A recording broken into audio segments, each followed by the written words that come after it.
आदरणीय सभापति जी, आज हम सब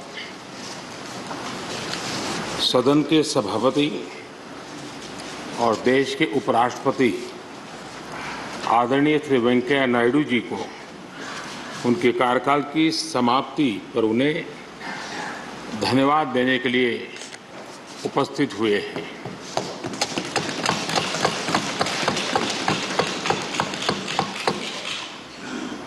ये इस सदन के लिए बहुत ही भावुक पल है।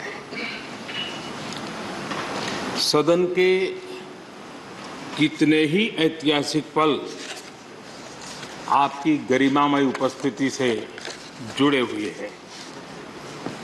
फिर भी अनेक बार आप कहते रहे हैं, I have retired from politics but not tired from public life. और इसलिए इस सदन को नेतृत्व देने की आपकी जिम्मेदारी भले ही पूरी हो रही हो, लेकिन आपके अनुभवों का लाभ भविष्य में सुदीर्घ काल तक देश को मिलता रहेगा। हम जैसे अनेक सार्वजनिक जीवन के कार्यकर्ताओं को भी मिलता रहेगा। आदरणीय सभापति महोदय, आजादी के अमृत महोत्सव में आज जब देश अपने अगले 25 वर्षों की नई यात्रा शुरू कर रहा है, तब देश का नेतृत्व भी एक तरह से एक नए युग के हाथों में है। हम सब जानते हैं कि इस बार हम एक ऐसी 15 अगस्त मना रहे हैं जब देश के राष्ट्रपति, उपराष्ट्रपति, स्पीकर, प्रधानमंत्री सबके सब वो लोग हैं जो आजाद भारत में पैदा हुए हैं।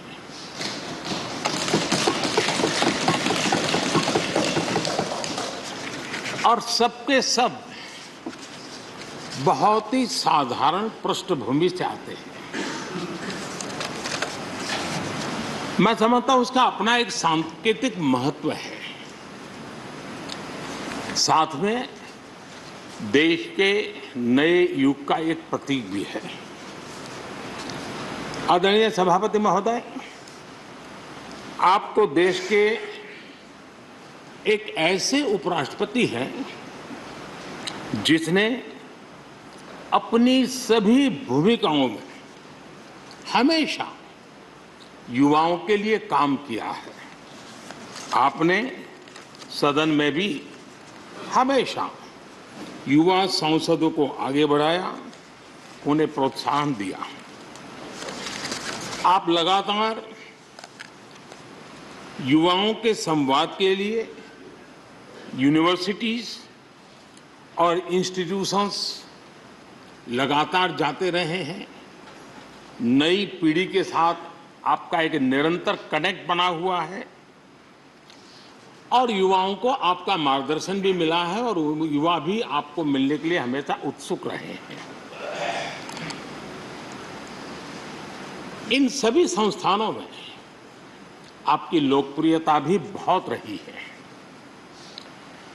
मुझे बताया गया कि वाइस प्रेसिडेंट के रूप में आपने सदन के बाहर जो भाषण दिए, उनमें करीब 25% युवाओं के बीच में रहे हैं।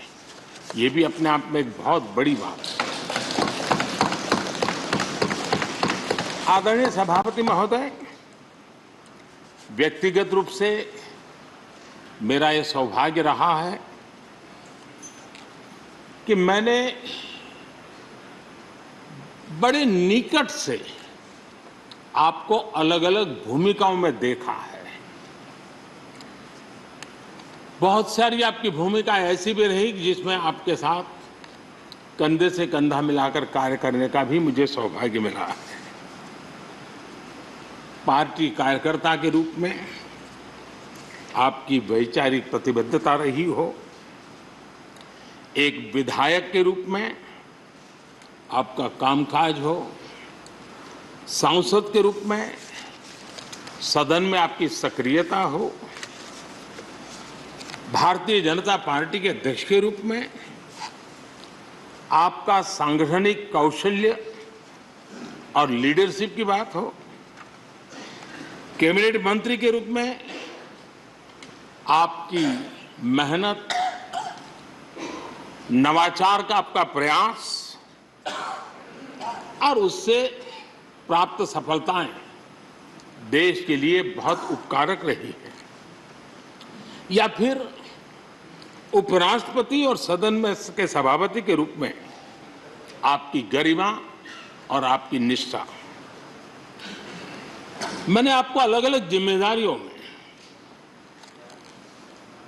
बड़े लगन से काम करते हुए देखा है। आपने कभी भी किसी भी काम को बोझ नहीं माना।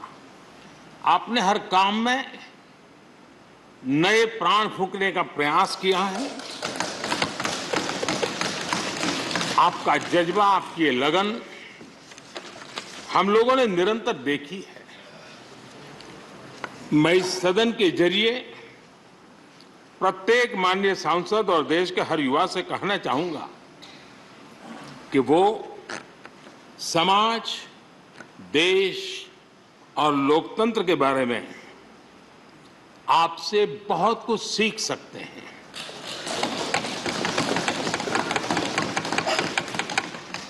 Listening, learning, leading, connecting, communicating, changing और रिफ्लेक्टिंग, रिकनेक्टिंग जैसी किताबें आपके बारे में बहुत कुछ बताती हैं। आपके ये अनुभव हमारे युवाओं को गाइड करेंगे और लोकतंत्र को मजबूत करेंगे। आदरणीय राष्ट्रपति महोदय, आपकी किताबों का जिक्र मैंने इसलिए किया क्योंकि उनके टाइटल में आपकी वो शब्द प्रतिभा झलकती है जिसके लिए आप जाने जाते हैं।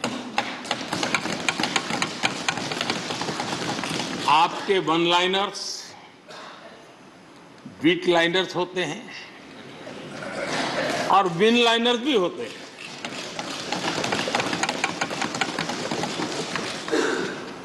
यानी उसके बाद कुछ और कहने की जरूरत ही नहीं रह जाती। Your each word is heard, preferred and reward and never countered.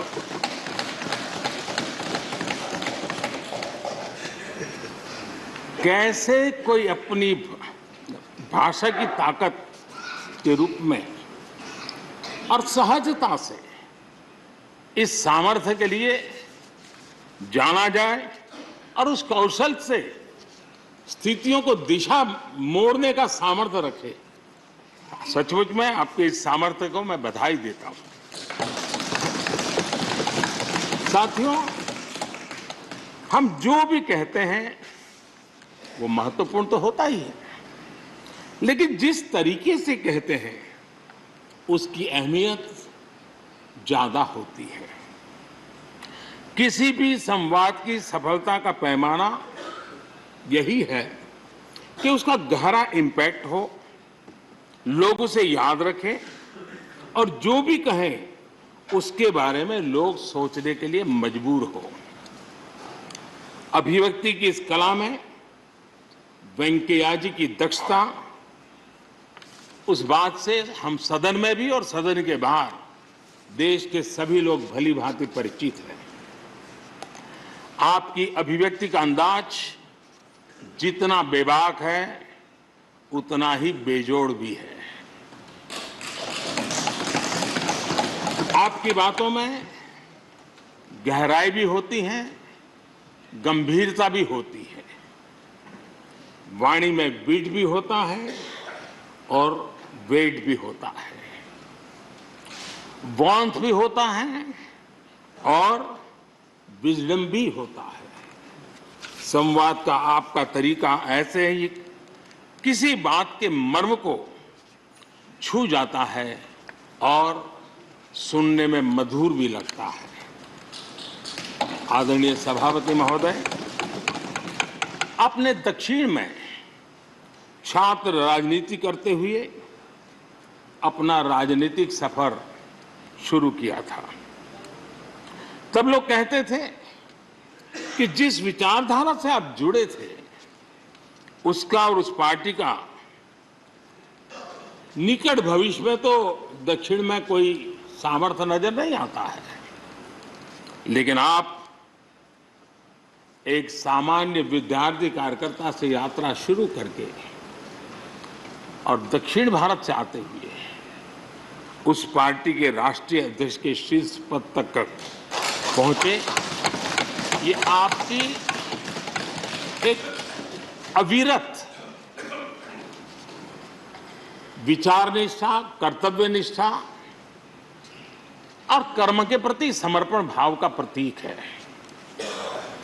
अगर हमारे पास देश के लिए भावनाएं हो, बात कहने की कला हो,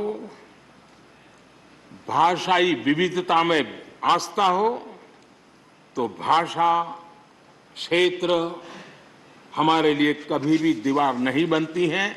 ये आपने सिद्ध किया है। आदरणीय सभापति महोदय, आपकी कही एक बात बहुत लोगों को याद होगी, मुझे तो विशेष रूप से याद है। मैंने हमेशा सुना है आप मातृभाषा को लेकर के बहुत ही टची रहे हैं, बड़े आग्रही रहे हैं, लेकिन उस बात को कहने का आपका अंदाज भी बड़ा खूबसूरत है। जब आप कहते हैं कि मातृभाषा आंखों की रोशनी की तरह होती है, मातृभाषा आंखों की रोशनी की तरह होती है, और आप आगे कहते हैं और दूसरी भाषा चश्मे की तरह होती है।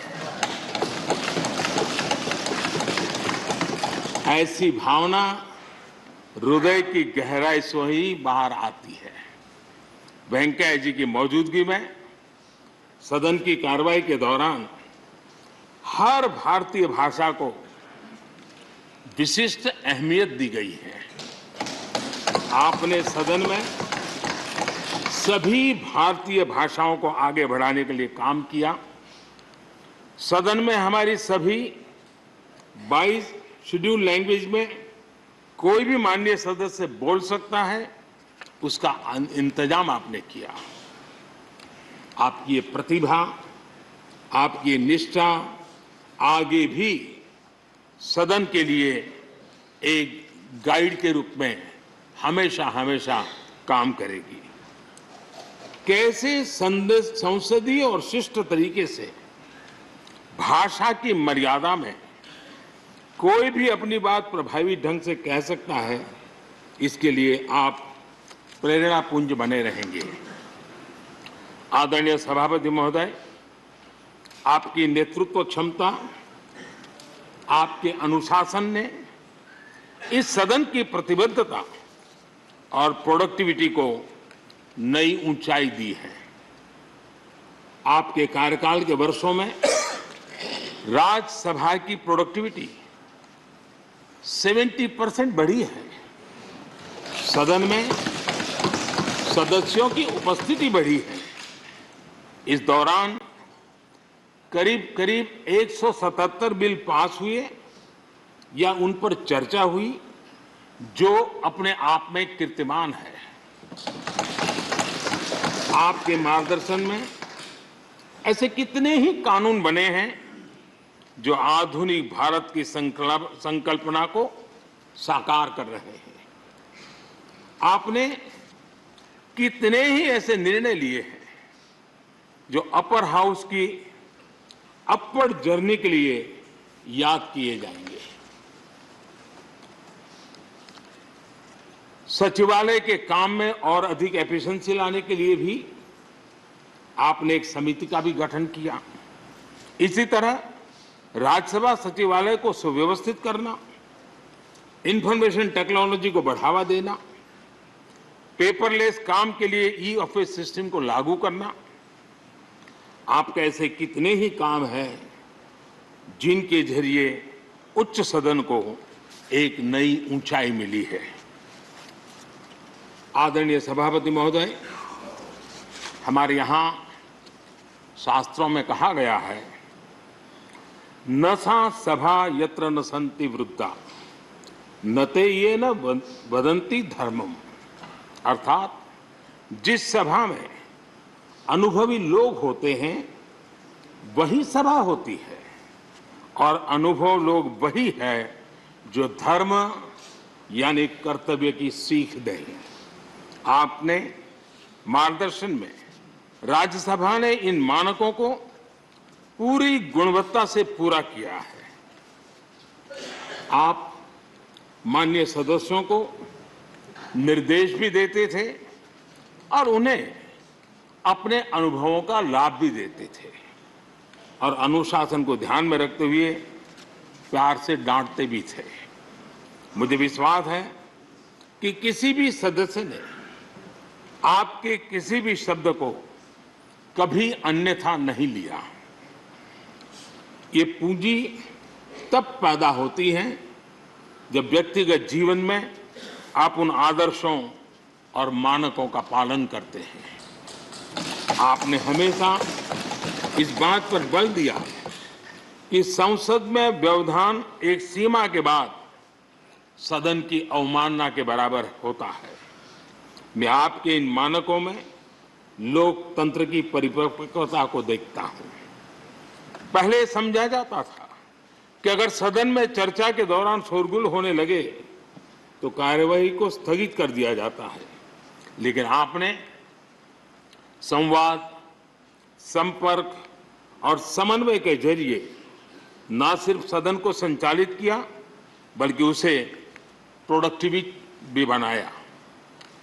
सदन की कार्यवाही के दौरान जब सदस्यों के बीच कभी टकराव की परिस्थिति पैदा होती थी तो आपसे बार बार सुनने को मिलता था, let the government propose, let the opposition oppose and let the house dispose. इस सदन को दूसरे सदन से आए विधेयकों पर निश्चित रूप से सहमति या असहमति का अधिकार है। यह सदन उन्हें पास कर सकता है, रिजेक्ट कर सकता है या अमेंड कर सकता है, पर उन्हें रोकने की, बाधित करने की परिकल्पना हमारे लोकतंत्र में नहीं है। आदरणीय सभापति महोदय, हमारी तमाम सहमतियों और असहमतियों के बावजूद आज आपको विदाई देने के लिए सदन के सभी सदस्य एक साथ उपस्थित हैं। यही हमारे लोकतंत्र की खूबसूरती है। ये आपके लिए इस सदन के सम्मान का उदाहरण है। मैं आशा करता हूं कि आपके कार्य, आपके अनुभव आगे सभी सदस्यों को जरूर प्रेरणा देंगे। अपने विशिष्ट तरीके से आपने सदन चलाने के लिए ऐसे मानदंड स्थापित किए हैं जो आगे इस पद पर आसीन होने वालों को प्रेरित करते रहेंगे। जो लेगेसी आपने स्थापित की है, राज्यसभा उसका अनुसरण करेगी, देश के प्रति अपनी जवाबदेही के अनुसार कार्य करेगी। इसी विश्वास के साथ आपको पूरे सदन की तरफ से, मेरी तरफ से अनेक अनेक शुभकामनाएं देता हूं। और आपने देश के लिए जो कुछ भी किया है, इस सदन के लिए जो कुछ भी किया है, इसके लिए सबकी तरफ से ऋण स्वीकार करते हुए मैं आपका धन्यवाद करता हूं। बहुत बहुत शुभकामनाएं।